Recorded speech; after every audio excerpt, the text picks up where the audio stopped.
Hello, good morning. Welcome to my online class. Today our topic is To the Cuckoo. आज हम लोग priest of nature यानी कि प्रकृति के पुजारी विलियम वर्ड्सवर्थ की प्रसिद्ध कविता टू द कुकू को डिस्कस करेंगे। ये पोयम विलियम वर्ड्सवर्थ की उन प्रसिद्ध पंक्तियों की याद दिलाती है जिसमें उन्होंने एक कहा था, the things which I have seen, I now can see no more। यानी कि वो सब चीजें जो मैं एक बार देख चुका हूं या जिनका मैं एहसास कर चुका हूं, अब भी मैं उनका एहसास कर सकता हूं। To the cuckoo poem William Wordsworth को अपने उन जवानी के दिनों को याद दिलाती है, उन सुनहरे पलों को याद दिलाती है। Now let us discuss and read this poem. The poet listens to the cuckoo song and wonders where it comes from. कवि कोयल के गीतों को सुनता है और आश्चर्य करता है कि ये गीत कहां से या ये सुरीली मधुर आवाज कहां से आती है, जो कि उसके लिए एक अदृश्य प्रतीत होती है। Poet William Wordsworth to the cuckoo poem में लिखते हैं, ओ ब्लाइट न्यू कमर, ओ खुशनुमा न्यू कमर आगंतुक, हे खुशनुमा आगंतुक, आई हैव हर्ड, मैं तुम्हारी सुरीली आवाज सुन चुका हूं। आई हियर दी, मैं तुम्हें या तुम्हारी सुरीली आवाज ही सुनता हूं। एंड रिजॉइस, और मन ही मन खुश होता हूं। रिजॉइस यानी कि खुशी पाना।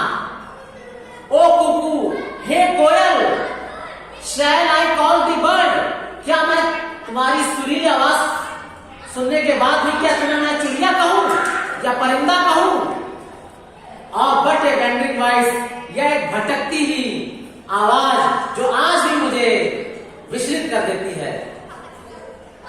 While I am lying on the grass, जबकि मैं वादियों और पहाड़ियों और घाटियों की मैदानों की घास में लेटा हुआ हूं, thy twofold shout I hear, मैं तुम्हारी गूंजती हुई आवाज अभी मुझे सुनाई देती है।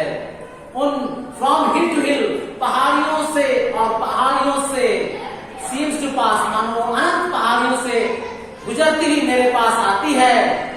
At once far off and near, और तुरंत ही इतने दूर से मेरे पास और करीब आ जाती है। दो बैबलिंग मतलब ऊंची आवाज, ओनली टू द वेल, इस घाटी में, इस सूरज की रोशनी में, फूलों में सिर्फ यही एक आवाज गूंजती हुई मुझे सुनाई देती है। Thou brightest unto me a tale of visionary hours, और ये आवाज मुझे उन ख्याली दुनिया और ख्याली सपनों की ओर ले जाती है जो मैंने कभी सोचे थे। Thrice welcome darling of spring, darling मतलब प्रिय, हे बसंत की प्रिय, यानी कि हे बसंत की महबूबा, आपका 3 बार स्वागत है। Even yet thou art to me, अभी भी तुम मेरे लिए किसी आज यानी ख्यालों की तरह हो। No bird but a invisible thing, तुम मेरे लिए कोई परिंदा या चिड़िया नहीं हो, बल्कि अदृश्य भटकती हुई आवाज हो।